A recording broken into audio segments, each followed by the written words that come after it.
Hello, UAE Grow Your Finances community. Where we discuss how to make your money work for you as opposed to the other way around and how to best grow your finances within the UAE. Here, we like to flip challenges around and create ideas, opportunities, and possibilities so that we can all succeed together because there are enough seats for everyone at this table. Disclaimer, we are not financial advisors and do not offer any type of professional advice. We only hold discussions around the topic from personal experience and invite guests to provide information and context around ventures we are personally involved in or interested in.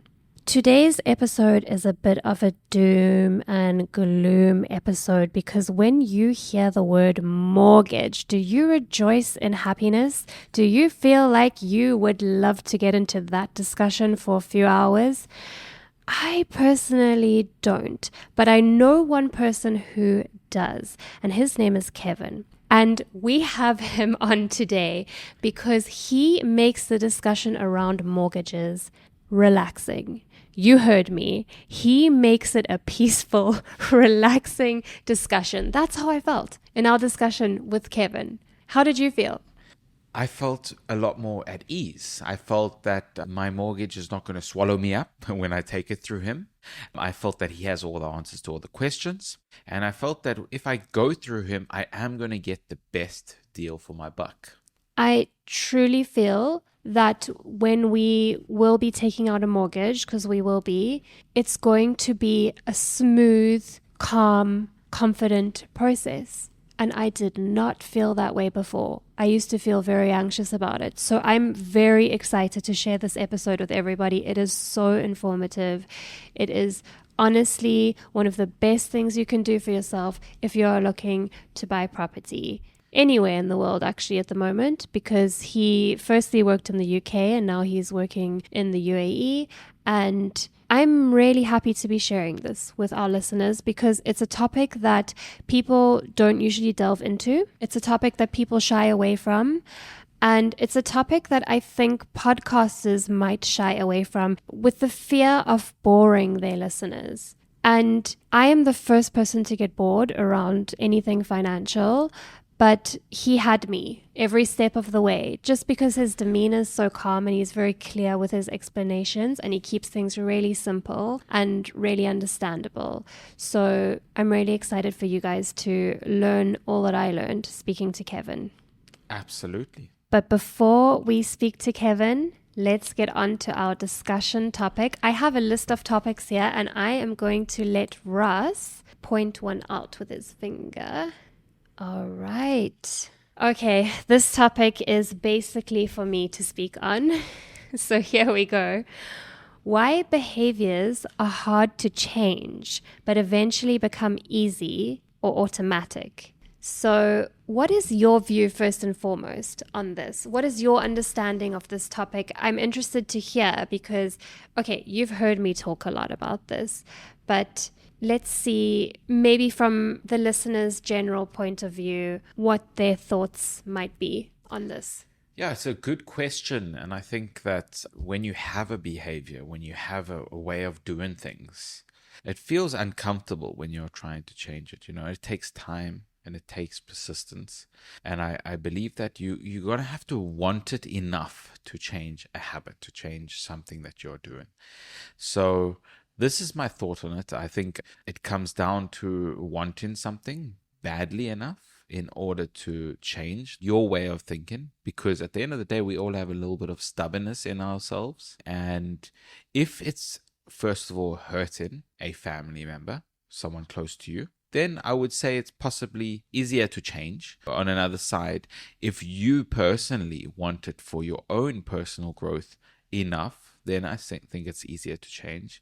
But if it doesn't affect your life at all, it's quite hard to change a behavior because what is the end result? What are you going to get out of it? And that's my thought on the whole situation. Well, I think the first step is realizing that it's affecting your life.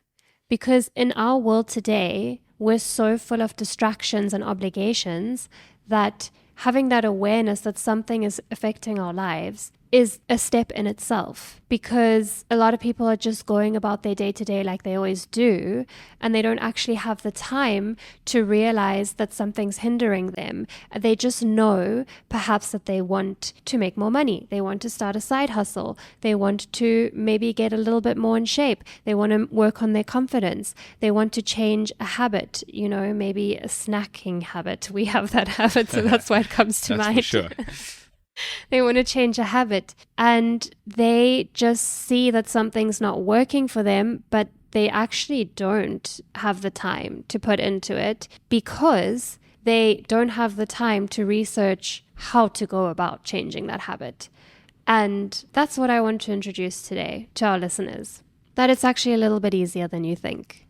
So the reason why it feels uncomfortable when we change a habit or a routine or anything really, and Ross says that we're all a bit stubborn, but it's actually not stubbornness. It's just that we're on autopilot. So most of what we do during the day is automatic. It's subconscious, it's programmed.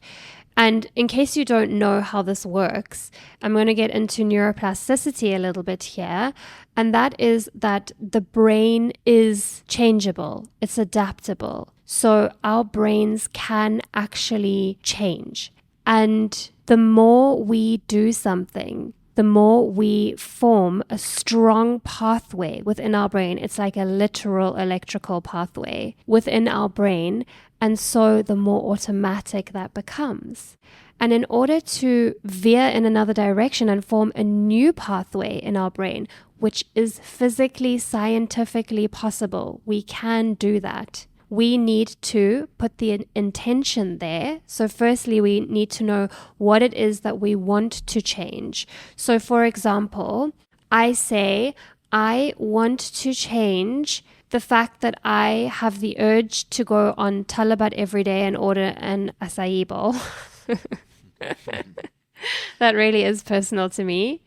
Okay, and maybe I'm going to start putting in the work today, right now, as I'm talking to you all. I'm going to practice what I preach. So basically, because I've been doing this every day for the past 10 years, which isn't true, but it's just an example, I have a very strong pathway formed within my brain that's going to make me automatically do that during the day.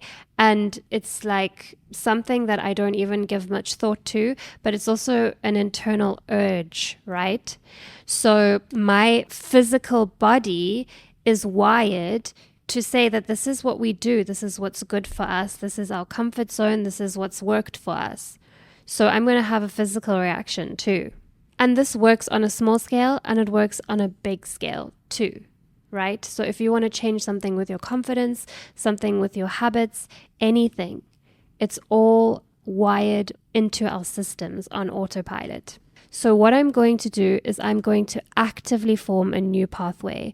So I'm firstly going to become aware of those sensations that I feel and then the action that follows. So I'm feeling an urge to order. I pick up my phone, I open the app and I scroll. I look for the perfect bowl, the perfect toppings. And I become aware of what's happening in my body. And I now know that my intention is to form a new habit. So I say to my body, I see what's happening here. I see what's happening here. Thank you for letting me know. But we're doing something a little bit different today. Today, I'm forming a new pathway. So I'm going to close the app, lock my phone, put it away, and focus on the fact that I have now actively started up a new pathway within my brain by going against what my visceral reaction, what my body wanted to do, what my brain wanted to do, what my actions wanted to do, and I put it down and I put it away. I've just started a new pathway. Isn't that amazing? So I remind myself of that. And every day I practice forming that new habit. Not to say that I can never have an acai bowl again, but it's what you do mostly. It's what you do most of the time that matters, because every single time you do that thing, you're reinforcing that pathway. Wow, that's powerful. It's really powerful. And definitely I'm going to try this out. and see how we can change some things that I personally would like to change. And I'm sure the listeners would like to do the same. Yeah, let us know how you come along, because we use the language that we're not trying to change our habits. We use the language that we are practicing changing our habits, because it's not something that you try and either succeed or fail at. No, it's a continuous practice. It's a lifestyle. And this is how we improve in our lives, is that we look at the areas that are not working for us, and we fine tune and tweak it and work on ourselves and navigate the world in a different way that better serves us. And that is like a biohack. You have to hack the system of your nervous system and your brain, which is connected to your nervous system. And by the way, it's also connected to your heart and your stomach and your little like nerve fibers and that release chemicals in your body and all of it. So it really is a strong reaction. Our bodies tell us what to do. We're not even aware of it most of the time. So the reason why this is so important to become aware of is that you can really hack anything. You can hack anything that makes you maybe feel uncomfortable. So Ross was saying, and I'm sure a lot of you guys are familiar with the YouTube channel Seek Discomfort. And that's actually why it's so powerful. Because when you step out of your comfort zone, when you step out of your routine and what you know and what feels safe, that's when you start to form new pathways, and that's when you start to expand. Because it's only feeling safe to you because it's familiar.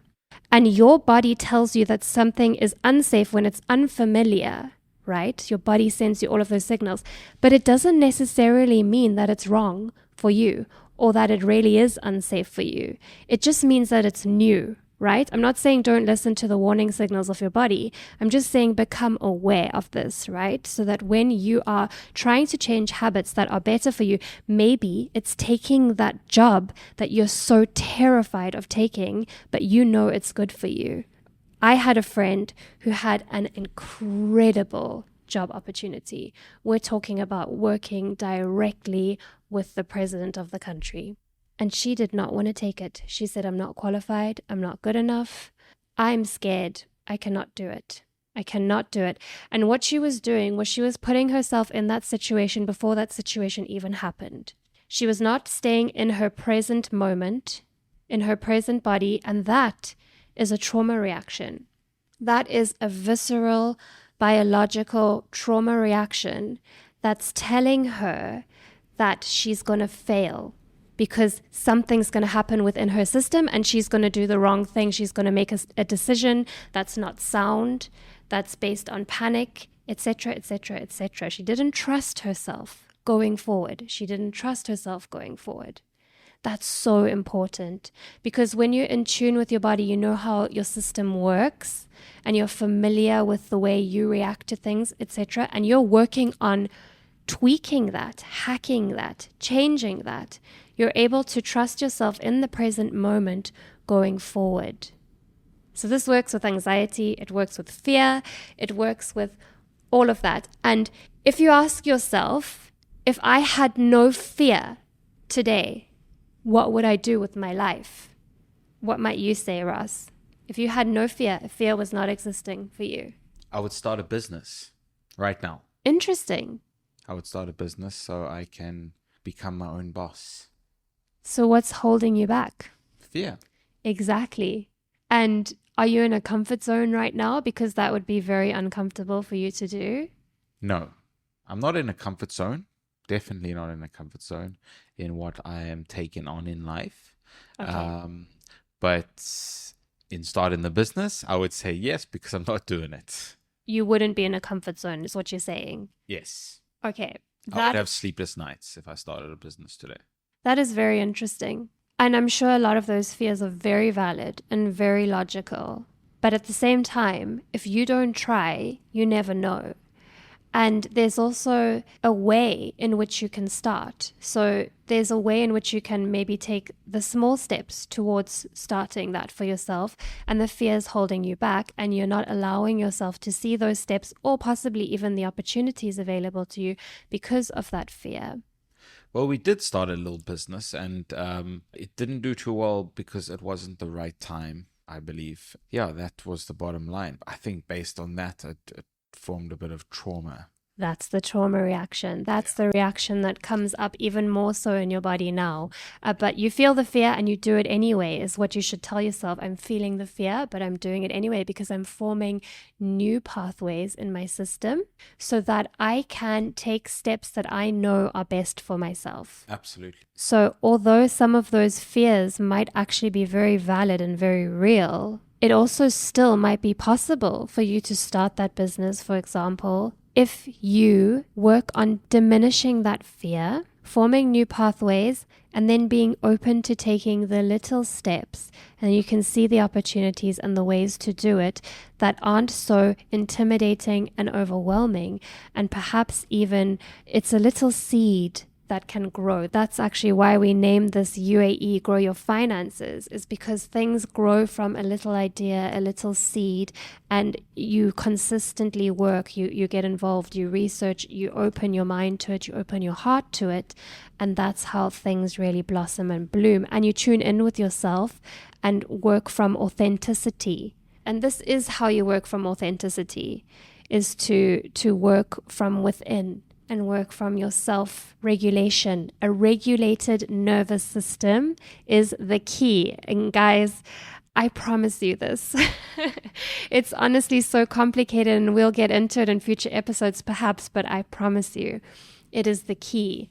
It is the answer. So I might have gone a little bit deep there, but I enjoyed getting into that. And so did we. Everyone, I'm sure, enjoyed that topic because it's not spoken about enough. Yeah. So that's just to bring something a little bit deep and juicy into this conversation before we get into the conversation about the mortgage, which I promise you guys will actually bring you peace. So, speaking about regulated nervous systems, should we get into talking with Kevin about how to go about taking out a mortgage? Let's do it. So, mortgage and fun don't usually go together, but we're going to put them together today. Let's make financing fun in 3, 2, 1. Fun.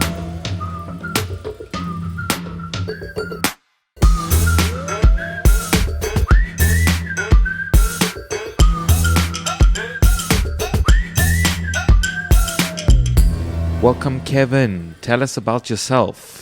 So I'm Kevin Davis. I've been in Dubai now for coming up for 2 years. I work for a company called Huspy. They've got a third of the market share in the UAE for mortgages from our own submissions and also aggregated business from other brokers. My background is obviously from the UK, and I've done mortgages there since 2008.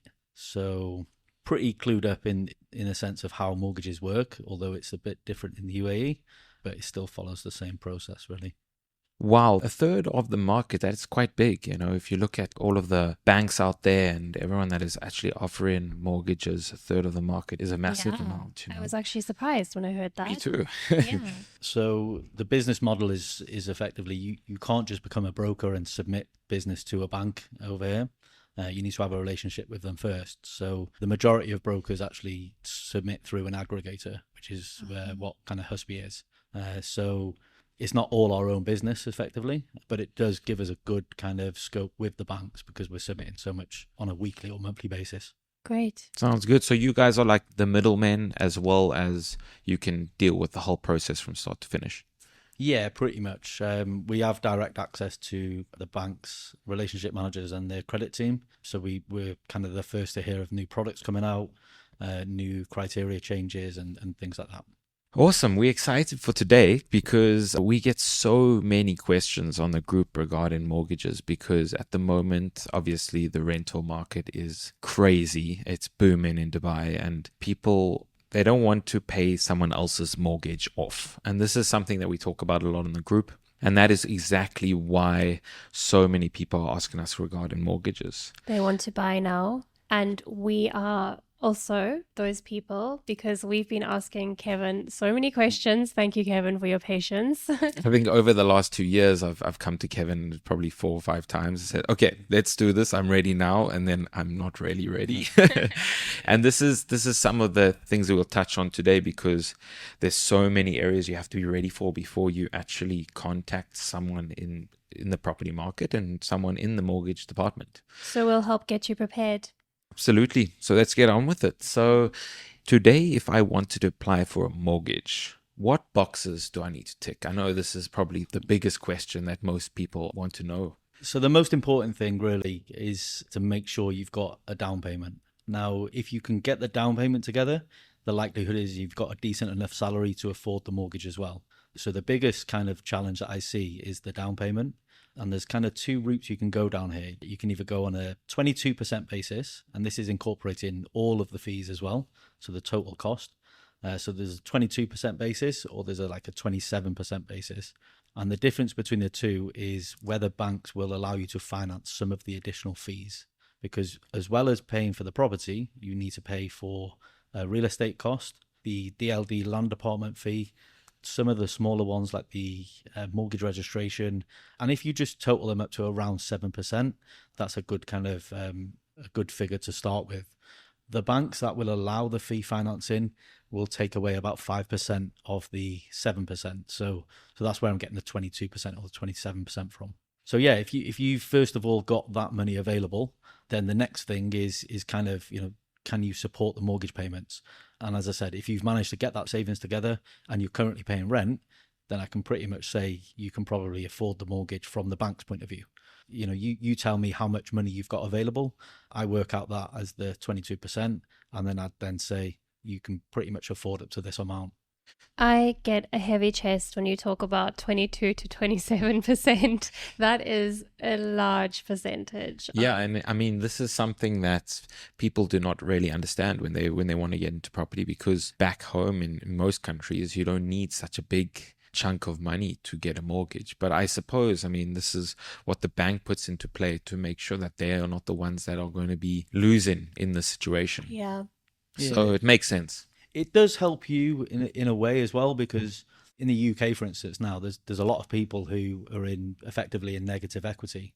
They can't sell the property, they can't change their mortgage, and it's potentially because the property price is reduced and they now owe more than what the value is. So if you look at people's concerns in the UAE, is to say, is the property market going to crash? Well, if it does reduce, then at least you've still got equity in that property to have the freedom to sell it if you need to, or to switch the mortgage. So yeah, I do take what you're saying. It'd be great if you could raise 100%, but as you said, it's a partnership with the bank, and they've got to alleviate their kind of risk as well. So the 22%, a lot of people will quote it as 20%, because that is the down payment, but they don't necessarily then incorporate the fees. So the additional fees I'm talking about is the 4% fee to the DLD department.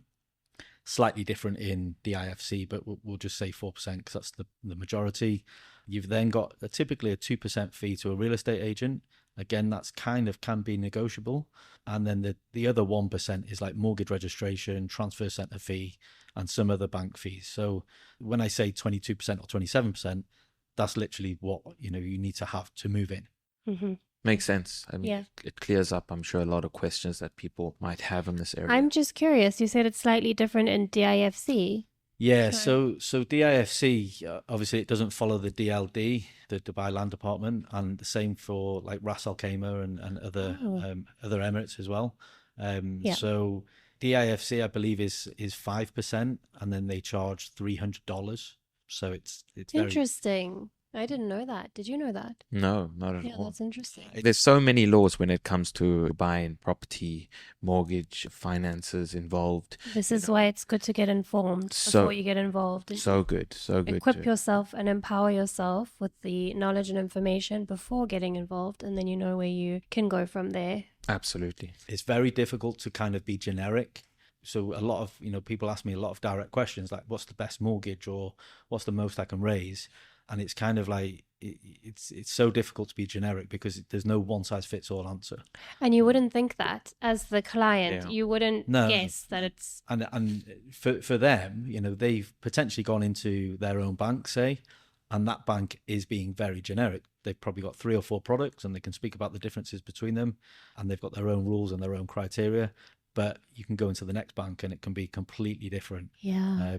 And it's so difficult to kind of speak on a generic basis with somebody when you're either going to fit into that bank or not that bank, and or you're going Yeah. to buy in DIFC or you're not going to buy in DIFC, or you're going to buy from a certain developer or not. It's so And that's good to know that it's not straightforward, it's that definitely not straightforward. yeah. Yeah, so I think when it comes to buying a property and when it comes to getting a mortgage, I think you need to give yourself some time. You need to have your first meeting, second meeting, third meeting. I'm sure once you've finished your third meeting with the relevant areas of the process, then you kind of know the laws and the processes involved. It was like we were saying in the first episode, when you're ready to invest, don't jump in. First, do your research. That's step number 1. Before jumping in and getting too excited and that desperate energy that you confuse as inspiration, take a deep breath, take it slow, do the research, and go at your own pace. That's when you make the best decisions. Correct.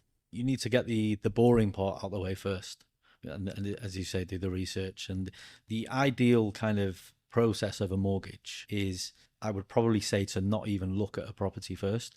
As I say, first of all, figure out how much money you're going to spend from your own funds, and then off the back of that, work out then what the purchase price is going to be. Figure out from the purchase price what the mortgage you're going to go for, apply for the mortgage, get it accepted, and then go and find a property. Because if you try and find a property first, you then got to figure out, how can I afford the down payment? If you can afford the down payment with the terms of the mortgage correct, and by the time you've thought all of this, somebody else has found that property and offered and is prepared to move. So That is very good advice for me. I'm taking notes because I see a property and I'm like, "Oh, this is the one," and my heart leads the way, and And I then you just come want to jump me. in. Yeah, And then I say, hey. not possible. and then you come to me. So yeah, I mean, it all depends on so many factors, and you need to work out how much you can actually take from the bank. At the end of the day, it's not your money. The bank will tell you how much you can take from them. So definitely get that down before you start looking at those mansions, Jumeirah. And so, Kevin, with regards to the mortgage advisory side, your company are mortgage advisors, and it's not a bank. So what are the differences between going to a mortgage advisor or going to a bank? When you go to a bank, my experience of working into a bank now is to take a ticket and sit down and then explain what you want to somebody who then kind of passes you to somebody else. And then you sit down and you speak to somebody else. And then you kind of go through a chain of like a process from them. And at each stage, they're kind of qualifying you to sit with somebody effectively that's going to do what I'm going to do. But the downside with that is first of all, it's going to take a lot longer to actually get to speak to the person who has the knowledge about the mortgage. But also, that person is limited with what they can offer, and they're only going to sell you what is available to them. So if you go to EMBD, for instance, they're going to offer you a variable rate, a 3-year fixed, or a 5-year fixed, and they're going to tell you the difference in the salary transfer options. And you're going to have a lot of information. You're going to feel like you've made a very informed choice. But you really need to go into Mashrek and do the same thing, and then see ADIB and do the same thing again, and then DIB and SCB and HSBC and all the other letters in combination of the alphabet. And that's really only when you're going to get an informed choice as to which is best for you, and not what's best for the person who represents that specific bank. So from the bank's point of view, think of it as the person who's selling you the mortgage works for the bank. If you go through in any independent broker, they effectively work for you. So if you're going to say, well, it costs more to go with a broker, then yeah, you have to factor that in. But it actually costs less from the bank's point of view for you to go through a broker, because they don't have to pay for the building, they don't have to pay for the staff that you've spoken to, they don't have to pay for the admin of filling the forms in. So the money the bank saves, they pay the brokers. So that's where they get their fees from. From the point of view as to, is it better to go with a bank or a broker? I'd obviously say it's a broker's point of view, but it's definitely better to go from an independent person who works for you rather than a representative of a specific bank. Yeah, and what I'm hearing is that it's more personalized. So you get that personal catered attention to yourself with more options as opposed to just a procedure. You sit in front of someone and they say boom, boom, boom, boom, the same thing that they've told everybody else. Whereas if you have a broker, it's more personalized. They can give you more attention. You have to go into a bank to speak to somebody, but you can have your broker on call where you just call them up and ask them a question kind of thing. Exactly. If you look at the banking situation, you can phone back maybe over the course of, I don't know, 3, 4, 5 weeks. I know you're always going to speak to that same person. Is that person going to be available at 6 p.m. on a Sunday? It's definitely a more personal process. And, you know, the individual is definitely working more for your business. So they want a referral to your friends and family. They're more incentivized definitely to do a better job than somebody who does a 9 to 5 in the bank, is on a basic salary and just kind of churns through the applications. That makes perfect sense. I would much prefer that more personalized, incentivized approach. Pretty much 99% of my proposals I send out, I show a side-by-side comparison of 3 different banks offering similar products. And you can see the difference in the rate, the difference in the fees, and the insurance costs, all the extra stuff that you possibly don't even know about. You can see it side by side from different banks. And it's very common that I've started doing is to actually submit to 2 banks at the same time. And the thought process behind that is very unpredictable here, with kind of delays with banks or issues with the employer or issues with documents and things like that. So I found that if I submit to 2 banks at the same time, you've pretty much got 2 options available that you can then make the decision on. And if one of them starts to lag behind, then you've always got the one that you can fall back on without having to restart the whole thing again. And it also helps with banks when they change their rate during the process. Some of them will honor the rate, some of them will change it, some of them will give you a cutoff date. But at least if you've already got something in place as a backup, then it's much easier to kind of switch to. And, you know, you think of trying to do that manually.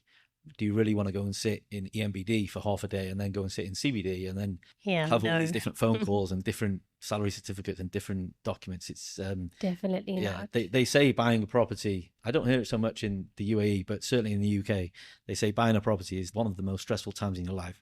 Yeah. And I would probably amplify that a few times over here, because it can be a lot more of a minefield. Unpredictable.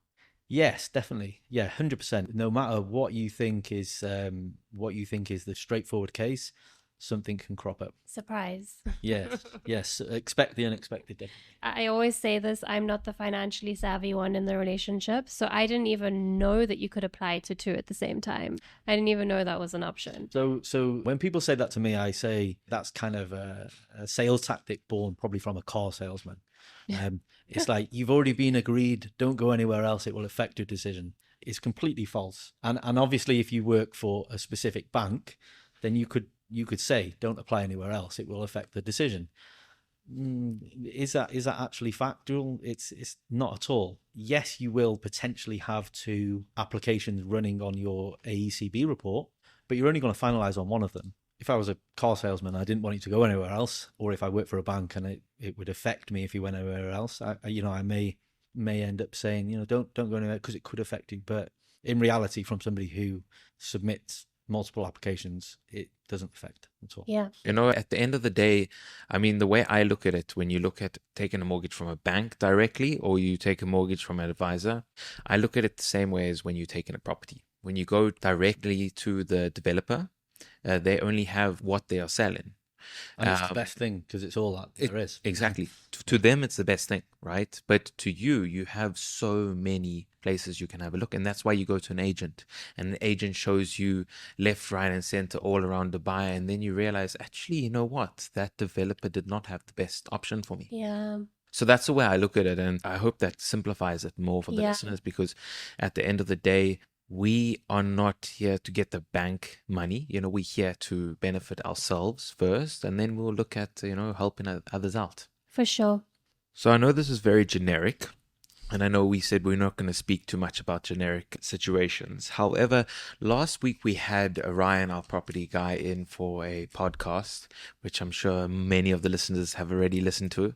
And most of his clients are looking at a budget of around 2.5 million dirham in terms of a property. And I think this is also about the value that we are ourselves looking at. So for the listeners out there, if they wanted to buy a property for 2.5 million, what type of money, cash, do they need in their bank, and what type of mortgage they would get for that amount of money? And what boxes do they need to have ticked before going ahead and applying for a mortgage or even considering it, let's say? And we're talking here roughly, not exactly because it changes every day. So ideally, off the fly, if you said we've found a property for 2.5 million, we'd like to put an offer in, what do I need to kind of proceed on?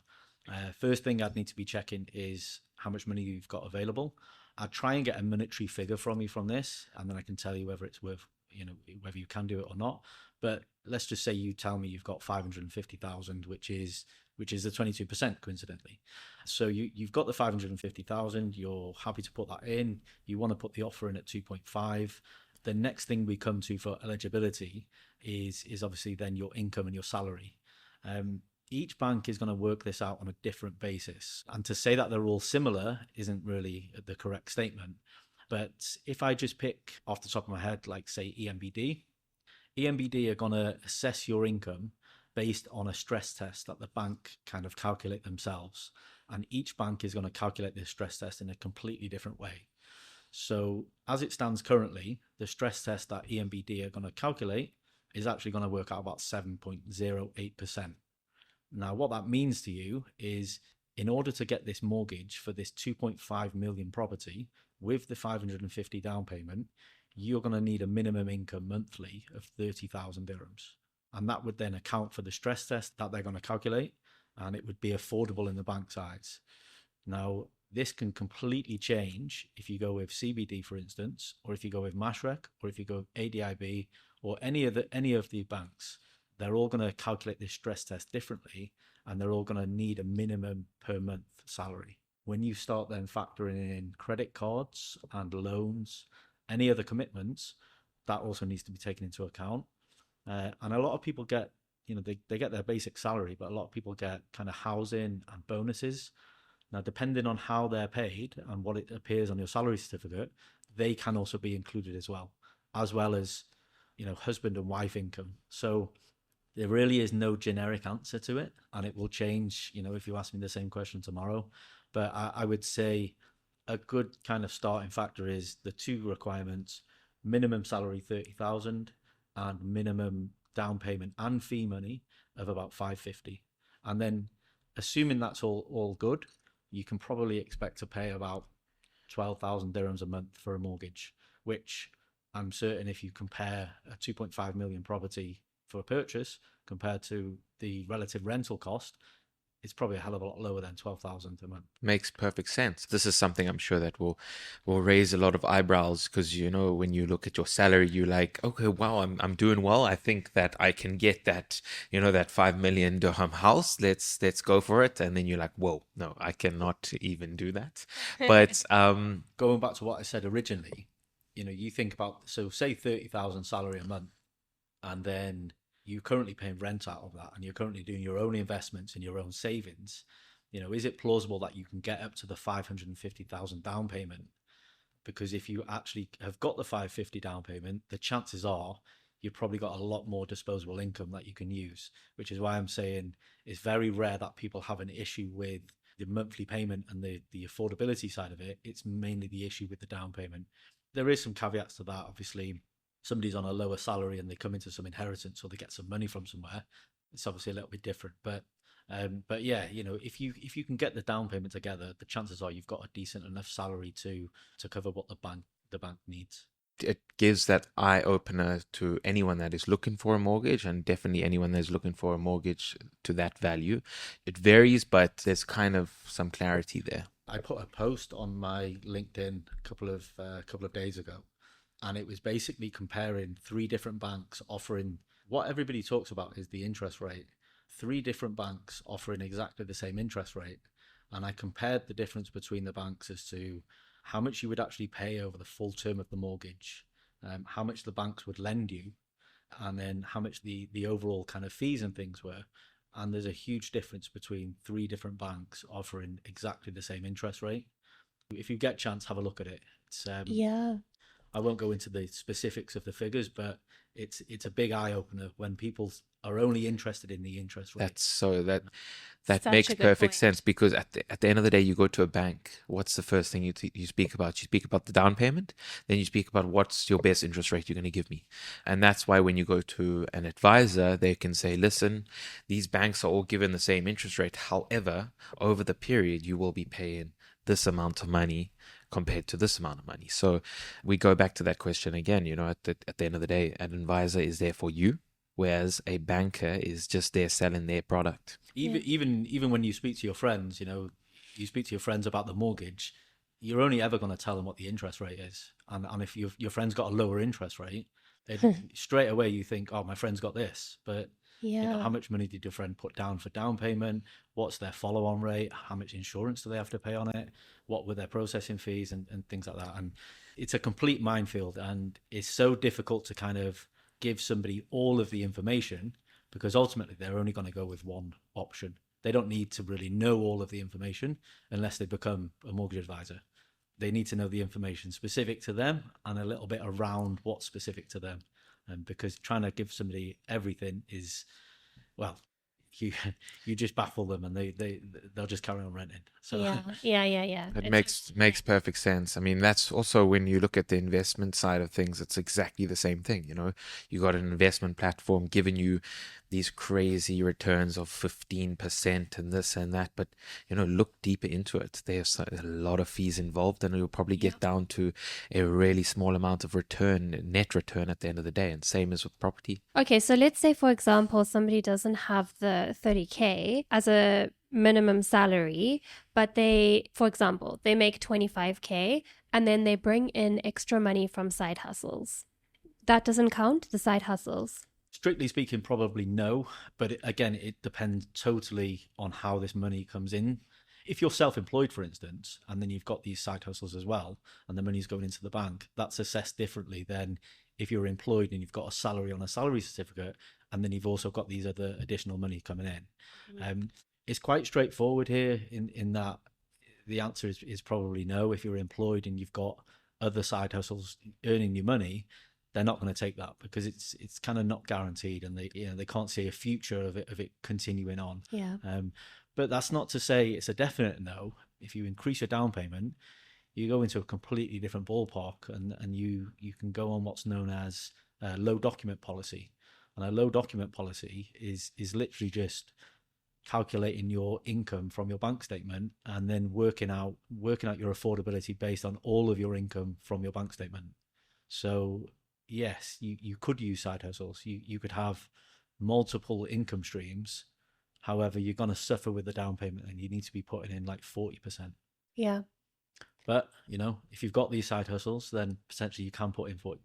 So, for example, if somebody has a salary coming in, like they have a stable job, they work for a company, they have the same salary coming in, and then they also have Amazon store, which makes money every month. It's always different. Would they consider it, or No. no? Okay. So it's you even would have difficulty having husband and wife, one's employed and one's self-employed. It's even difficult to get the banks to take employed and self-employed income for different people. Well, if they're both, if you've got two salary certificates, a little bit easier. But if you've got a self-employed business and an employed company that you've got a salary certificate for, they're not going to take both incomes. All right. So their best solution would be to raise more of a down payment before applying for the mortgage, correct? Yes, yeah. If you need to use that income, if you need to use all of that income, then the only option is to increase the down payment and then go on the low doc policies. Okay. Good to know. I guess, I mean, it makes sense. At the end of the day, you have a side hustle. It changes, right? Maybe you make 1,000 this month, you make 20,000 next month. So you can take a bank statement and say, I made 20,000 this month. So now you need to give me a bigger And it down could payment. end at any time. They don't know how committed you are to it, and they're not going to take the time to find out. Correct. The Correct. thing with the mortgages here as well is they're relatively new. I think they're like 20. They're definitely less than say 25 years old. So the banks haven't really, they've not kind of established how they can get around kind of lending more money and with side hustles, because it's, to be fair, it's quite a relatively new thing as well. A Hmm. lot more people are earning more money through other means.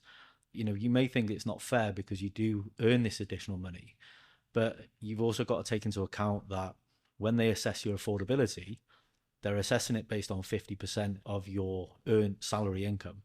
And if you compare that to somewhere like the UK, they're not taking into account your bills and they're not taking into account any child expenses and things like that.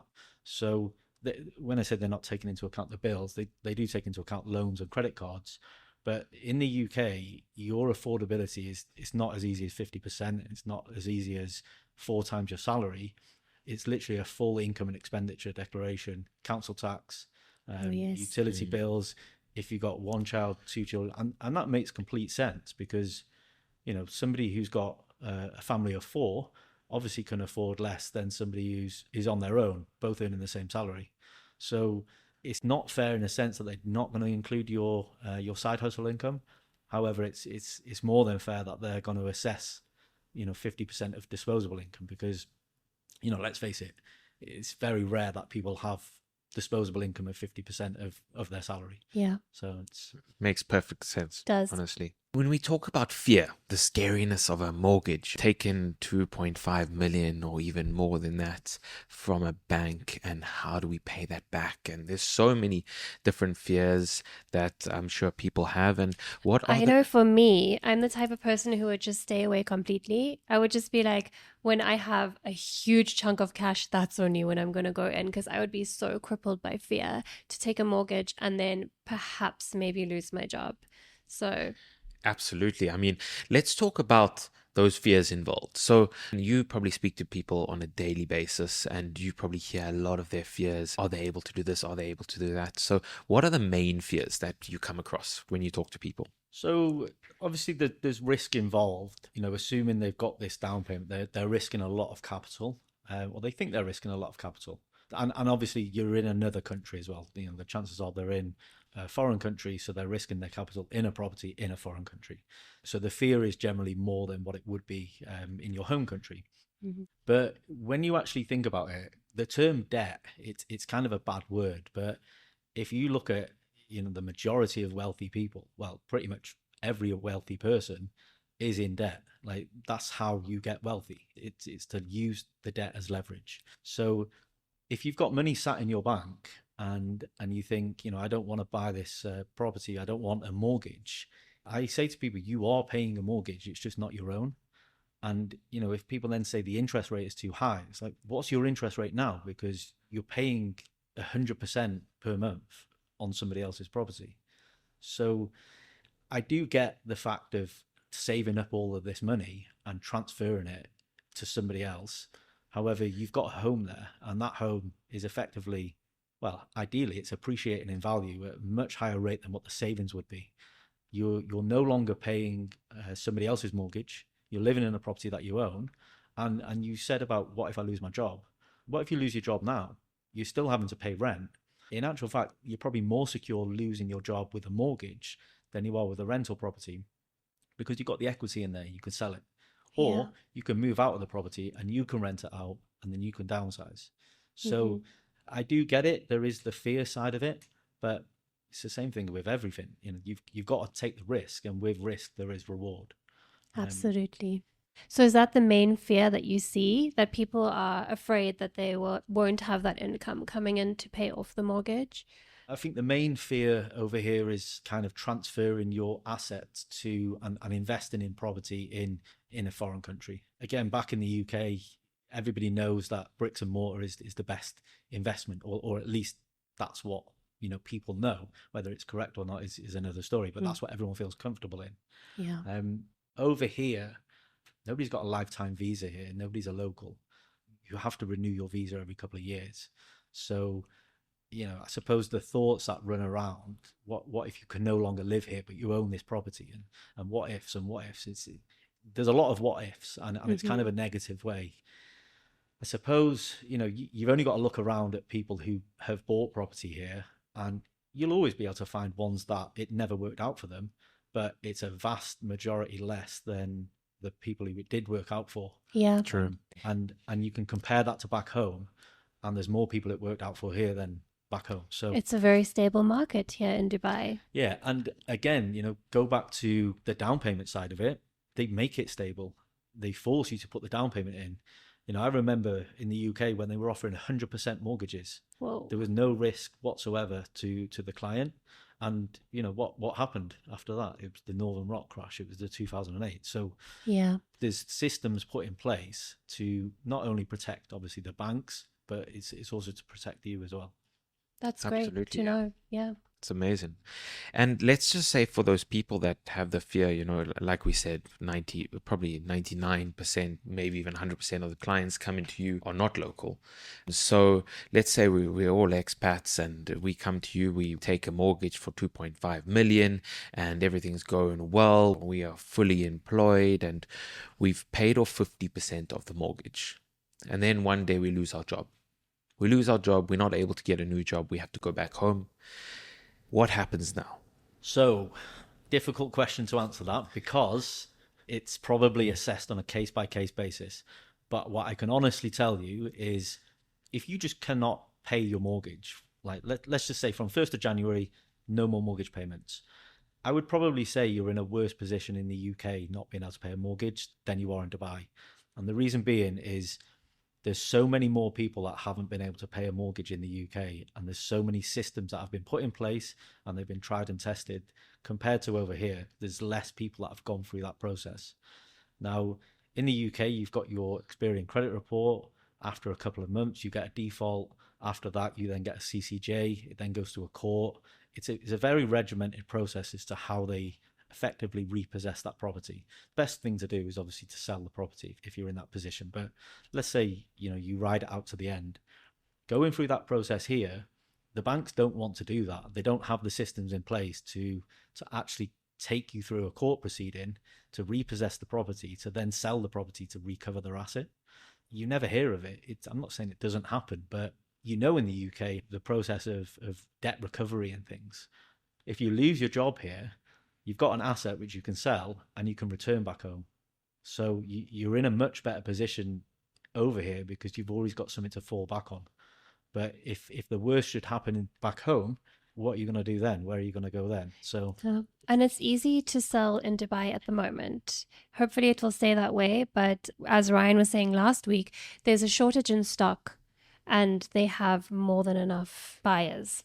So Correct. I don't want to make a bold statement to say it's easy to sell, but I would say it's much easier to sell in the Dubai market today than generally internationally. Correct. So it's as easy as just selling the unit off and then just paying off the bank. yeah, exactly. You sell the property for the agreed price, and the bank receives their money.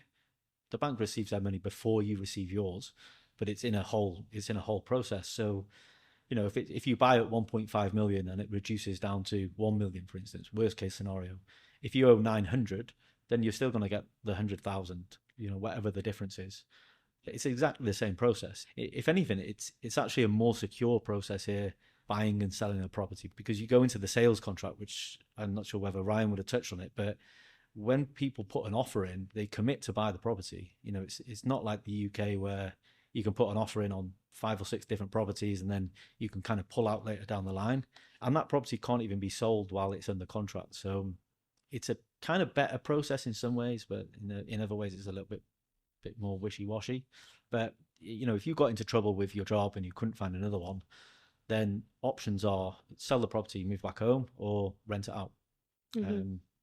Makes perfect sense. I mean, even if you rent it out, you can probably cover most of the mortgage anyway, Yeah. That's what we did. I mean, we had a studio investment, and that studio investment was paying us a good enough rental income that we were able to pay our mortgage on a monthly basis. And that wasn't even during today's market, which is even better situation for Correct. investors. I have a client who bought one of the Shoreline apartments years and years ago when it was when they were just getting built. Sorry, not the Shoreline, the Sandcastle ones in JBR. And he can't sell because he's in negative equity because he bought it when it was higher valued. Oh, But wow. he's earning the mortgage, even though it's in negative equity. The mortgage is 50% of what he's receiving in rent. Oh, So wow. Wow. okay, yes, he can't sell it and he can't get out his equity because it's not worth as much as what he paid for it, but he's renting it out and he's earning twice the amount of what the mortgage is. He's So still winning. is he winning or is he losing? Like, Yeah. you can sit that there, you can move back home, you can rent it out, you can probably even increase that even more by doing it on Airbnb.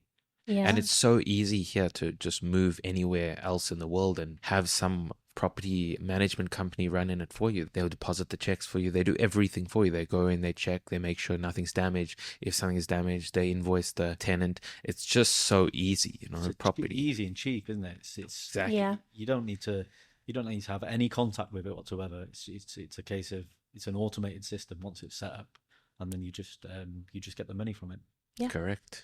And then when we look at the property market, the way it's boomed in the last year or year and a half, what has changed? Has it gotten easier for clients? Has it gotten harder for clients? I'd say to be fair, it's probably around the same. The rates have certainly gone up. I've seen the rates go up since the last 2 years since I've been here. I'm not a big believer that the rate is a problem because again, what's the alternative is rent. And if your mortgage rate is going up, then your landlord's rate is going to go up. And at some point your rent is going to go up. So I'm not a big believer in the rate being higher today more than 2 years ago is a big issue for people when they actually think about it. And if we want to go back to what rates were 2 years ago, do we want to go back to the whole COVID thing? Because that's the only reason why they were low. So Oh, if we yes. accept that we're back up and running, we need to kind of accept that we're back on this rate. And if you're just looking into mortgages, you spend, I don't know, say 2-3 months looking into properties, or you may spend a year or 2 years. I guarantee you probably haven't been looking at it since 2008, since I have. And I can honestly say that the rates aren't high. If you look over the last 10 years, for instance, yes, all right, they're double what they've been over the last 10 years in the UAE. But back in the UK, when I started, the rates were around 5 or 6%. I remember my parents telling me about rates of 13%. So Whoa. Wow. to have a rate of like 5% now on a mortgage, again, compare that to a rental market. For me, I don't believe it's a high rate, and I believe it will come down as well. I think it will. It's kind of going up because it kind of needs to because of inflation and things, but I believe it probably will come down. And just a good point that one of the objections people have about high rates. A lot of people think that if they take a mortgage now on a high rate, they're stuck with it, and that's common in the UK. If you take a 5-year fixed rate, you're tied in for 5 years, and you have a penalty to come out within the 5 years. So that's a valid objection. I don't want to take a 5-year fixed rate now because I'll be tied into it, and the rates may come down in 2 years. So in Dubai, the central bank have set a rule that you cannot be charged any more than 1% or a maximum of 10,000 to change a mortgage. So if you factor that in at any point in time, whether you change that mortgage in month one or month 299, if you switch that mortgage, you're going to pay this fee, and the fee is going to be 10,000 as a maximum. So if you do go on a higher rate now, for instance, and the rates do come down next year, then change it to the lower rate. Mm-hmm. And then you think, oh, I don't want to pay the fee, but you're going to pay that fee at some point anyway. You'll either pay it at the end of 5 years, or you'll pay it on the average 7 years is what people generally keep a property for here. So you're going to pay that fee at some point. So if you factor in that it's just a fee, then it doesn't matter. You're not tied into the mortgage. Okay. Okay, I didn't Your know answers that. are really calming me. I feel so much more reassured. I don't know about you. 100%. I mean, it takes the fear out of it when you actually understand it. People are so scared to even contact a mortgage person, and they would rather pay that crazy rental price, someone else's mortgage off, while someone else wins, instead of winning themselves because of fear. That's when we come to this whole financial confidence that we talk about all the time. Financial confidence in every area, from whether you take out a property or whether you take out a mortgage, where you go into an investment that has a little bit of risk. Financial confidence is so important to Yeah. win. And having the knowledge to empower yourself to have that confidence. Absolutely. The research. It's all about the research and getting involved, like we always say. Yeah. It's just feeling comfortable. Yeah. If you ever go back in time and look when you've ever changed a job, there's risk involved there, but you took the risk because something made you want to change, and you've changed. And 99% of the people that I deal with are expats, and they've took a pretty big risk in coming over here. Yeah. So, and has it paid off for them? Certainly. I would expect that if they're thinking about buying a property, it probably has worked out. So Yes, Correct. for us. I'm Exactly. assuming yes for yeah, you. yeah. So it's you've got to deal with risks, and any job that you do, if you put yourself in the specific job that you do, you probably think it's just daily over and over again. And your customers, depending on what you do, if you're a nurse, for instance, or whatever, you're kind of desensitized by it because you know exactly what the process is. Just like me, I know the whole process of a mortgage, but I speak to people who are so worried about things. It's just kind of educating them to say that it's not this big thing. It's just something that everybody does at some point. Well, mostly everybody.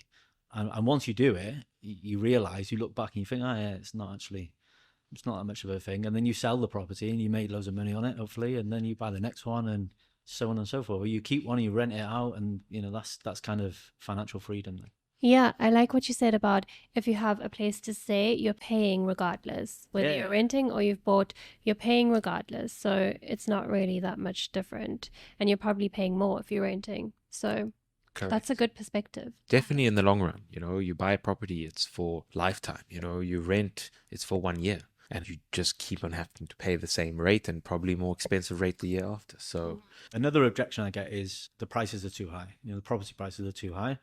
And, if you actually kind of zoom out of that, and you look at that reason and say, well, how much do you think they're going to go down by, and how long is it going to take?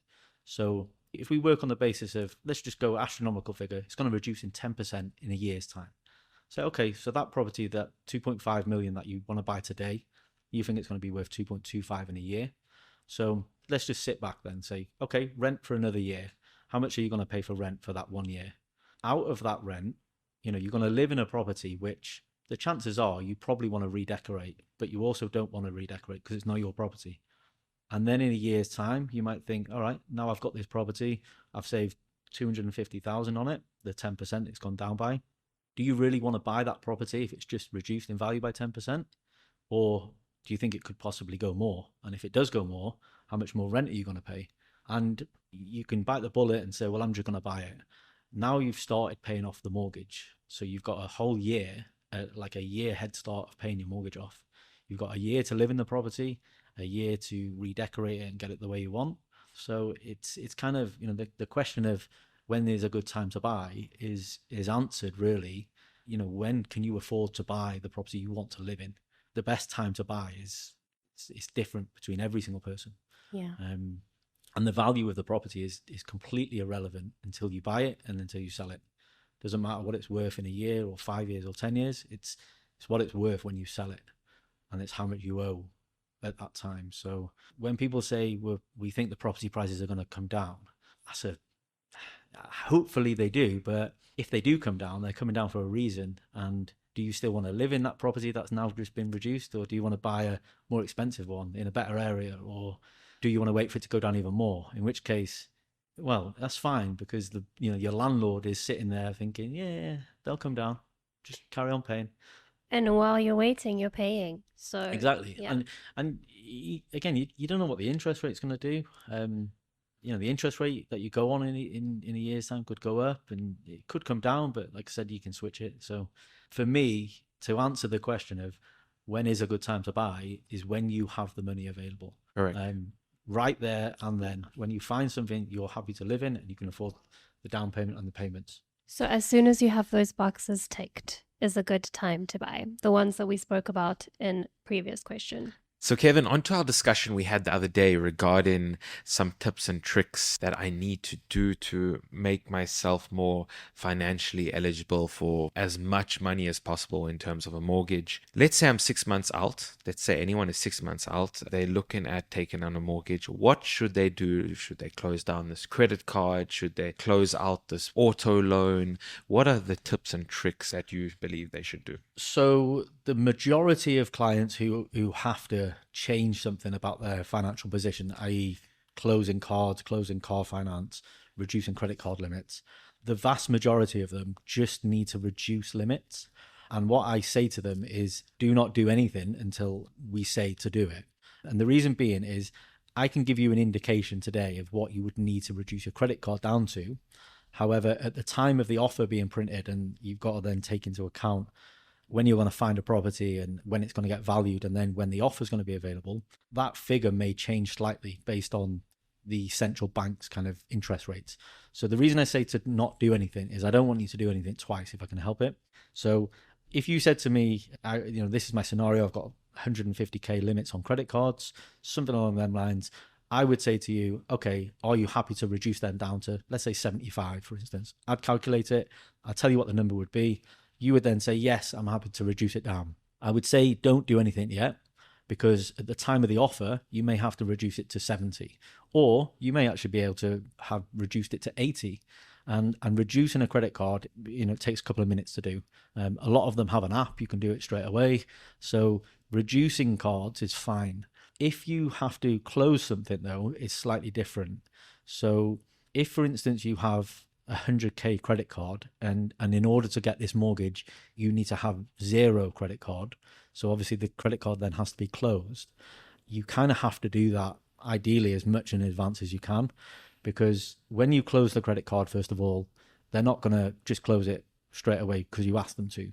They're probably going to get somebody from the retention team to phone you and try to keep you as a customer. Once they've got through that hurdle, they're then going to put it in their queue to close. Once they then close it, they have to issue you a clearance certificate. With a credit card, they don't automatically do this.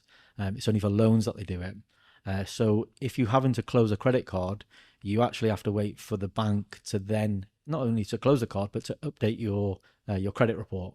And that whole process can take 4 weeks, 5 weeks, 6 weeks, 7 weeks, depending on how quickly they actually get around to doing it. If it's a loan is slightly different because in an ideal scenario, the loan is not on the credit report, so therefore there's no question of it. So you've closed the loan, it's no longer on the AECB report, and the bank don't even take it into account. If we don't have enough time for that to show up on there, then the stage before that is you requesting a settlement figure for the loan or a liability letter, and then you paying that liability off and then getting a clearance letter. Now, the ideal scenario is the clearance letter. If you haven't got the clearance letter, then somebody like me can kind of speak with the bank and say, look, this is how much they owe. Here's the liability letter. And then here's the same amount going out of the client's bank account into the loan company's bank account to show that they've settled it. Now, case by case basis, depends on the bank as to whether they would accept that scenario or whether they would insist that it needs to be updated on the credit report. So it's a bit of a difficult question to answer, straightforwardly. But if you have a loan, if you have a car loan or if you have a bank loan and it's coming to the end and you have the money set aside to pay it off, and that doesn't encroach on the 22% you need for the down payment, then 100% pay it off. But if you would prefer to keep it, then, have the chat first, because as long as you can pay it off and it's something that's just going to take a bit of time to show up, then you're better off, getting the advice from somebody, knowing what you need to do, and then doing it as and when. Sounds good, very clear, understandable. If you are someone like me that loves a cheeky cashback on a credit card or a sign-up bonus, I know I had, I think, 3 credit cards in the time that we had that chat the last time. Well, I've closed 2 of them down already, so only 1 remaining. But, just get your finances in order. If you got things that you do not need, cards that you're not using on a daily or monthly basis, close them down. Do a cleanup. Have you Clean up. a good kind of tip is to get your credit report and have a look what's on there, because it's quite in depth and it's quite informative, and it's what the banks see. So the easiest way to get it is to download the app, the AECB app. it's about 120 dirhams, I think, to download the full report. That will effectively tell you everything you've got open, the limits on them, the utilization, Wow. the Okay. monthly commitments. It will also show any active applications. And this is going back to, can you apply to two banks at once? That's where it would show. And then just kind of off the subject of kind of mortgages, you mentioned about cashback and credit cards. I would always encourage people to have probably two bank accounts over here and probably two credit cards. And the reason being is if you split your kind of risk between different banks, if something goes wrong with one, or if the card doesn't work, or if you lose it, you've always got a backup. Back at the start of the year, I lost my Emirates ID and my bank cards, and I had an absolute nightmare trying to get a new Emirates ID because I had to pay for it with a bank card in my name, and I didn't have Oh a my bank card in God. my name, and I couldn't get a new bank card in my name without an Emirates ID. So I had weeks and weeks of hassle back and forth to the happiness centre. Um, Sorted in the And end, you but were not that happy at that time, no, I'm no, sure. no, not at all. But now I've kind of, I did it in the UK as well. It's just have two different bank accounts, and then you spread your own kind of risk between the separate ones. Then, so if you've got one credit card or two credit cards, then that's fine. But you need to be careful as well. Again, going back to the UK, but common thing on a credit card that they would advertise is the APR. And we'd all probably know that a high APR is probably around the 29.9%. That's some of the higher credit cards in the UK. They don't display the APR over here. They display the MIR, which is the monthly interest rate. To be fair, it makes more sense. However, if you calculate that MIR and you times it by 12, you're probably paying over 50-60% for an APR credit card in the UAE. So the only way, really, it's the best way to operate a credit card is to pay it in full, because as soon as you go over that month and you start incurring them interests, Yeah. it's Yeah. and religiously, since I would say at least the last 10 years, I never use a debit card. I only use a credit card. I treat my credit card as a debit card. Whatever I spend on it, I pay it off in full. It increases your credit score. You get cash back, you get points and things like that. But it's a dangerous game. If you use both of them at the same time, then you haven't got the money to pay it off. So Yeah, we do the same. We use our credit card only and we just pay it back on a weekly basis. I pay in full. We firmly believe in living well within your means and not living over what you can afford. Yeah. We firmly believe in that. 100%. So on to another generic kind of query I have. What is the best bank in your opinion at the moment? And what are some good offers going at the moment? So let's As say- of today. So let's say you were purchasing a property right now. yeah, Today, what would I which go for? bank would you be inclined to turn So- towards? So you need to split this up a bit because there isn't a best bank. Okay. But in my opinion, the best bank, if you have the 27%, so your down payment isn't an issue and the fees isn't an issue, I would say the best option is Standard Chartered. They have 4.75 5-year fixed. They don't charge any processing fee. The 10K fee that I touched on earlier, when you pay it off, they don't charge that after 5 years. They give you a free valuation refund. So I would say that SCB are probably the best bank to go with if you tick all the boxes As it stands today. as it stands today. Yeah. And I'm sure you need a higher salary and along the lines of that. Yeah, there's some other bits of the criteria around it, but the chances are, if you've got the down payment available, the chances are I'm probably going to quote you SCB, or I'm going to quote you SCB and another option and explain why one's better than the other.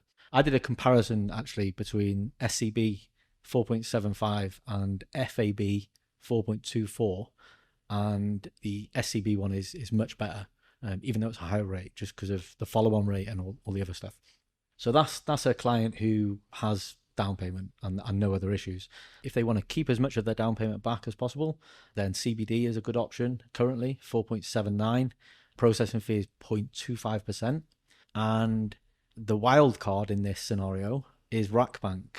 And Rackbank, they offer a variable rate at 0.99% above 3-month EBOR, and they also offer like a what's known as an offset facility.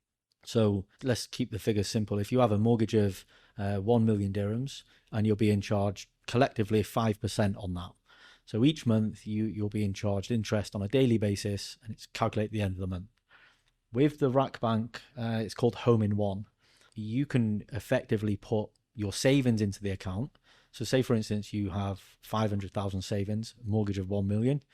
You can put 500,000 savings into the account, and then you will only be charged interest on the difference.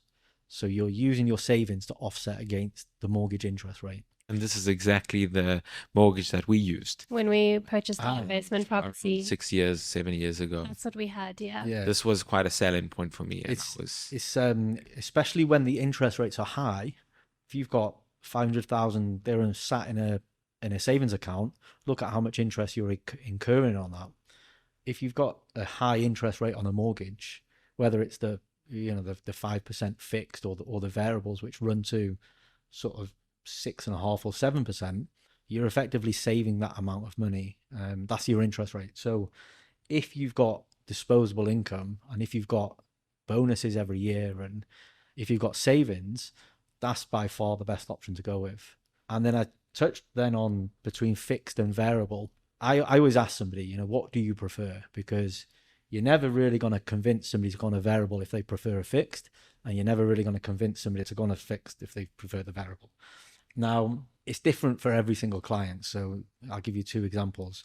If you have a fixed income, and it's you're kind of at the maximum that you can afford per month, and you've got a fixed income, and there's no other way of you earning extra money, then 100% you're probably better off on a fixed rate. You've got the security, you can afford the payments, they're not going to go up. You're not going to get the benefits if the rates come down, but you've got security and peace of mind. If, however, you have disposable income, or you've got multiple incomes, and you can afford the mortgage to go up in rate, I would argue that a variable rate is better in the long term. And that's because what goes up must come down. And if you do go on a variable, you will get a lower follow-on rate for the remainder of the mortgage than if you went on a fixed first and then reverted to a variable. And then the argument on the fixed side is, I'll just change my mortgage when it comes up for renewal. But you probably you've got to incur fees to change that mortgage every couple of years.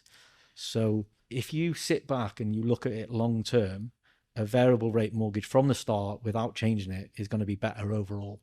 However, if you ask me the question in 5 years' time, it may not work out that way. But 6 years or 7 or 8 or 9, the variable will always come out on top. Okay. Good. To But know. only if you can afford the rising interest rates and rising payments. Now we go into a more gray area, I would say, something that we've spoken about a few times, along the lines of loans for down payments. This is something that we've spoken about a few times already, as some places say that they offer this, some places say that it's illegal, some places say that it's illegal.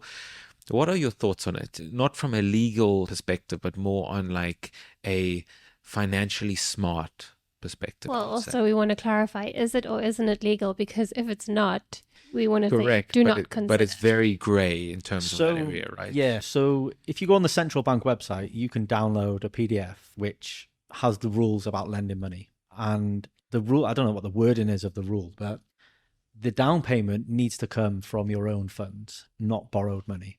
So that's all they say. Now, if you talk about getting a loan, it's not your own funds. However, as you say, it's a grey area. Mortgages do go through like this. I've not done any myself knowingly. I wouldn't encourage it myself. I've spoke to you many times. I've spoke to clients with it as well. But I'm not saying it's not possible. And there's also, it's how you interpret what that central bank is basically saying. I would say if you have to take a loan out, if you don't have the money saved up for down payment, and there's no other way you can get it than getting a loan, I'd say the best and most securest way of doing this is if, let's say, husband and wife or just partners are buying the property, I would say one of you get the loan and the other one get the mortgage, because that way the person getting the mortgage is not using a loan, so there's nothing wrong there. Now, the issue with doing it that way is, can you afford the loan and the mortgage together? A mortgage is over 25 years or can be up to 25 years, whereas a loan can only be over 4 years. So you work the payments out. How much loan do you need, and how much monthly payment is that loan going to cost you if you're only paying it over 4 years? and then add to the fact of how much the mortgage is going to cost. So if you can do it in separate names, then that's fine. The grey area then comes into effect. Or what if we can't do it in separate names and I need to get the loan and I also need to get the mortgage? Now, if you've got a ridiculously high salary, again, it's not really a problem because you can apply for the loan and it's affordable, and you can apply for the mortgage and that's affordable. You've got to convince the bank somehow that you didn't take the loan out just for the down payment, or the bank can't assume that that's what you've done. So you can kind of stagger it and you can have a loan in your bank. You can decide to do some home renovations, sit it there for a couple of months, and then decide, you know what, I'm not going to use that for home renovations. I'm going to put it towards my down payment for the property. That's an option, but that involves you taking the loan out in advance. The grey area that people try to do is and this is what some agents will encourage, is you do them both at the same time without either of them knowing. And you got to look at this whole scenario as to who's going to gain something and who could potentially lose something. So I can categorically say that if the loan company finds out you're getting a mortgage, they won't give you the loan. And if the mortgage company finds out you're getting a loan, they won't give you the mortgage. And it's your own fault with that. I'm saying they won't give you the mortgage if it's not affordable, because we've already said if you've got a high salary and you can do it, then you may as well you may as well do it within the time frame. But if you're right on the cusp of, I can just about afford the loan on the affordability scale, and I can just about afford the mortgage, but I definitely can't afford them both together. You've got to then take into account that if one finds out about the other, then they're not going to proceed with it. Now, if the agent has kind of encouraged this, you've signed a contract with the agent to say you're going to buy that property on this date, and you've handed over a security check. So if you can't buy the property on that date, what happens then? So you need to have something in place in that contract to state, if I don't get this loan or this mortgage, and this mortgage, I want to be able to walk away from this contract without having any financial implications, then that would be fine. If you can get the agent to agree to that, and that's in the sales contract, no issues there. You didn't get the loan, you didn't get the mortgage, you can get your check back and it's all done. But the chances are you probably won't get that contract to say that. So you'll be in a position there where you can get a mortgage, but you can't afford the down payment. So you can kind of do that at your own risk. But ultimately, if you actually sat down on paper and then thought, can I realistically afford the monthly payments on the loan and the mortgage? If the answer is yes, then I would encourage really to save the money for the down payment. That's the straight and narrow approach. And Agreed. If we want to be smart with our money, I think we've had the discussion. I was very eager to do it, obviously, because I didn't have the down payment at the time. But at the bottom line is we're going to wait it out. So we're going to do it definitely legally. Less stressful way. Yeah, We want to have a stress-free experience. Exactly. No gray areas, no possibility of rejections, and everything like that. Straightforward, simple. Absolutely. yeah, because you've got to look at it as what have people got to gain and people to lose from encouraging it. Now, the agent is going to sell the property. You're going to be locked into a contract, and you're either going to buy the property, or you're going to put yourself into some kind of position where you're having to get the money from somewhere. It's a no concern to the agent. You beg, borrow, and steal to try and get that mortgage, to try and get that money, but at what cost? And if you don't manage to, then you've got an issue about trying to get that check back because you've come out of that contract and it's your kind of fault. So, and if you never signed that contract, then the agent would never have sold that property. So that's what the agent's got to gain from it, or lose. It's not much to lose. The loan company, they can issue you the loan, but if that loan goes into your bank and it comes through before the mortgage comes through, then the loan advisor has been, they've got their commission for selling you the loan. And now you've got this loan, which if you can't use it for the mortgage at the same time, then you're now paying this loan.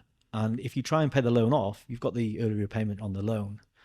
And likewise on the mortgage side of it, to get to the point of completion, you've paid the valuation, you've gone through the whole process of buying this property. And then if the mortgage doesn't end up paying out, or if the mortgage is available to pay out, but you can't get the loan because of the mortgage or vice versa, then there's no real loss for anybody there. The only person that's potentially losing out in this scenario is you, because you're in a position where you've got to fight for your check back, or you've got to raise this money from somewhere else. And potentially, I don't know where you get it from, but if you're desperate, you end up paying more for it. And again, going back to how much is it going to cost? Is it actually just probably worth, and then renting for a couple more years and saving it, or downsizing to save more money? Look Yeah. out for yourself. I don't think it's worth the stress, to be honest. There's definitely 100%. There would definitely be stress involved with it. If you actually knew the process of it, it would be very touch and go. Unless you specifically state on the sales contract, this contract is only valid on the basis of getting this loan and this mortgage, then there's no problem. If you can get that in the contract, then go for it. If you can't, then why can't you? Probably not. Exactly. On to rejections. I'm sure this is something that anyone that has taken out a mortgage or a loan dreads to see when they get their final statements from the bank stating whether they're approved or rejected. What are the main reasons why people get rejected? It's very, very, very uncommon, to be honest with you. It's extremely uncommon. And I don't think I've ever had the same reason twice. So there is no main reason. If you do the qualification correctly at the start, then your advisor shouldn't be putting an application into a bank that you're going to be rejected to. It's very simple in the sense of your income matches your employment history, stuff like that. So it's very uncommon that you get rejected. But some of the reasons where a client has been rejected before, and to be fair, they're not even rejections because it just goes with a different bank. But I had one, believe it or not, where the client worked for a school. At the final offer stage, the school was found to have a loan with the specific bank and they didn't pay it over COVID. So is that a common rejection? It's bizarre. How do you know that the company you work for has got a good credit rating with the specific bank that you're Not applying meant for? to be. That's one of those things, just not meant to be. Yeah, it's completely bizarre. And, the rejections in the UK at least are adverse credit. Very few people have got adverse credit here. It's only recently where bouncing a check has become no longer illegal. So there's very, very few people that I speak to that have saved a down payment that have adverse credit.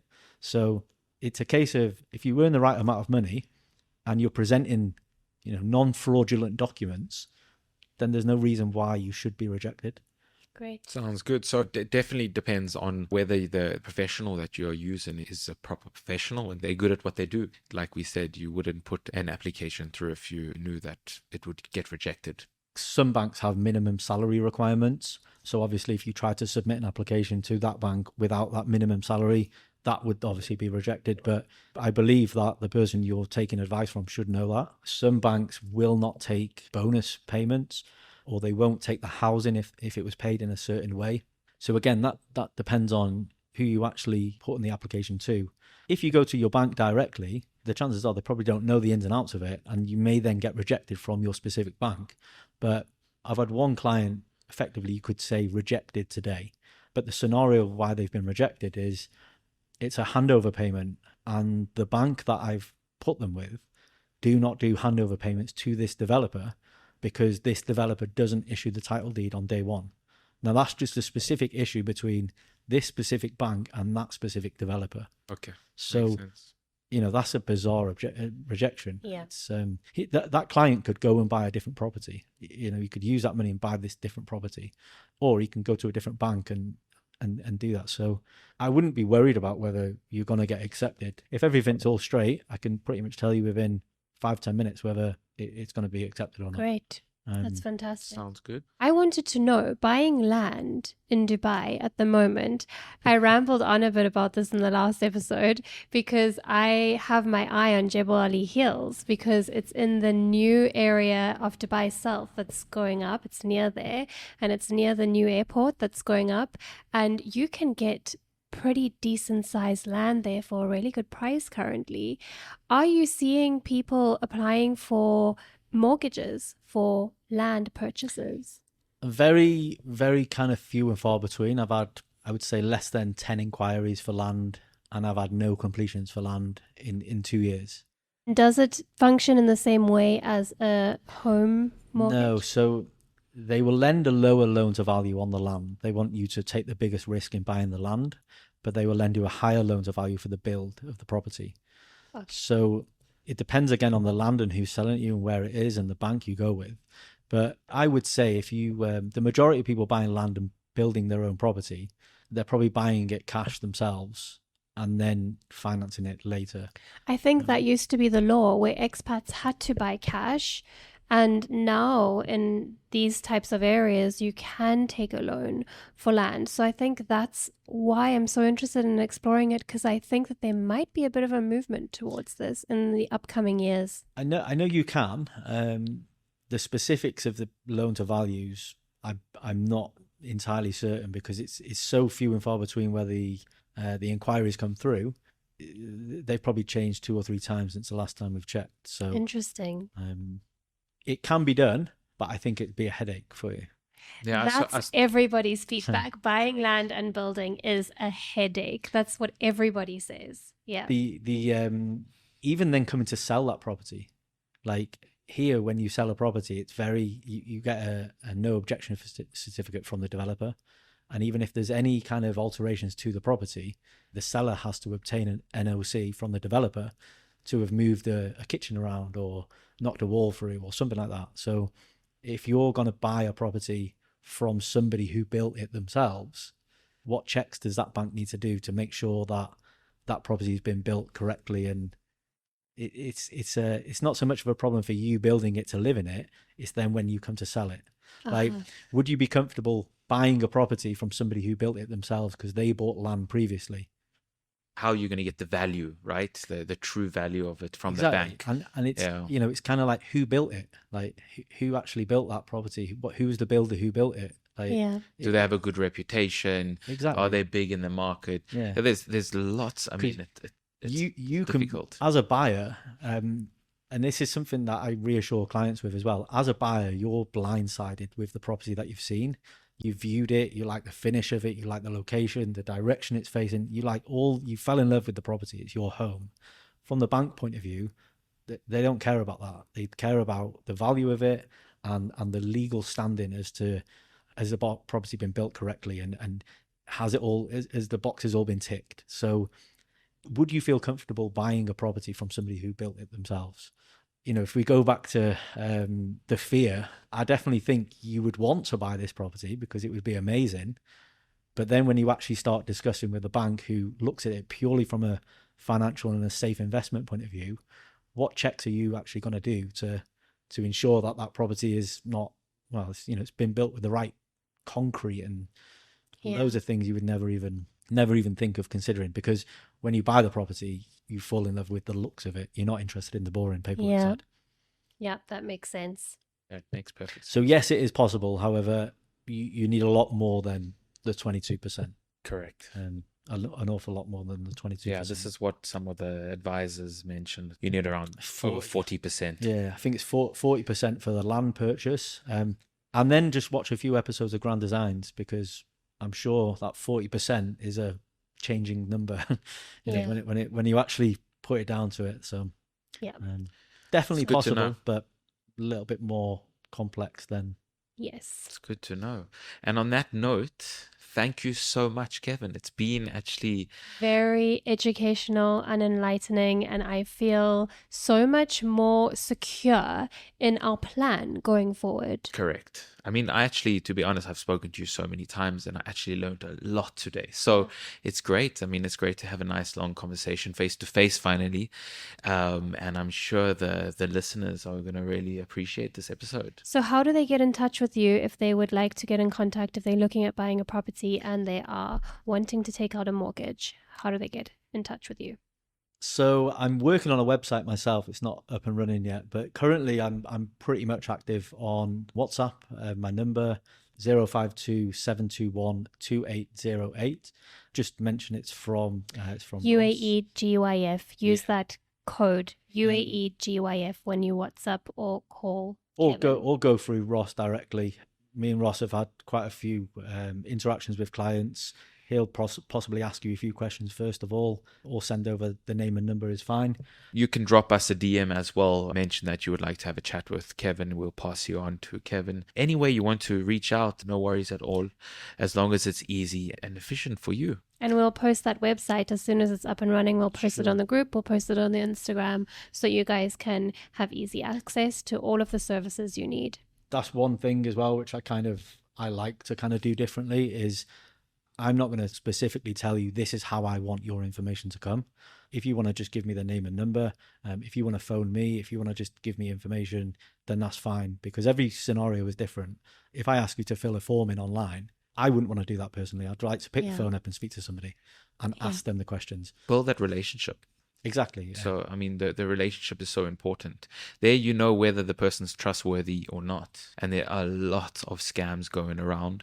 So you need to make sure that you are trusting the right person. I mean, that's what we do here. We connect people. We connect the client with the service, and a service that we know we trust personally. Because we use it. Yep, exactly. And we put our own financial capital into that type of service or that person that we are using the service. So that saves you a lot of time, and time is money. Thank you so much, Kevin. No, it's been a wonderful discussion and very informative. Thank you for having me. Really enjoyed having you. And we'll probably do a catch up in the near future once they'll probably change. Everything's changed. Yeah. Yeah. Exactly. I also wanted to say I've had the pleasure of a beautiful watch, in my view, this entire conversation. Have you noticed he's wearing a really nice watch? Yeah. So we'll have a little conversation about that privately. So stay tuned for the next episodes, and please let us know how you're getting along with your mortgages and what you are doing to find the best solution for your property purchase. Wow, what an amazing episode, and I am so glad we were able to put that out there for you guys. It definitely does make taking a mortgage a lot less complicated and a lot more fun, I would say. If you want to get in touch with Kevin, please contact us. We'll put you in touch. Otherwise, contact him. Use the code UAEGYF so he is aware that you are coming from our podcast or our group, and he'll give some extra attention to you. Also, don't forget to follow us on our Instagram. We have an Instagram up and running. We have for a while now. And we make everything very clear on there for you.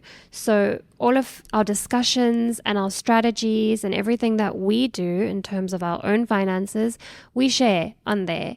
And we make it super clear. It's got imagery. It's aesthetically pleasing. And it's boom, boom, boom, step by step. So please do follow us over there. And also, when we reach 1K followers, we will be giving away an amazing prize, a prize that I'm tempted to take for myself. So please go over and follow us. We are UAE Grow Your Finances. It's that simple on Instagram. UAE Grow Your Finances on Instagram. And guys, do not forget to pay yourself first, because you are worth it. Money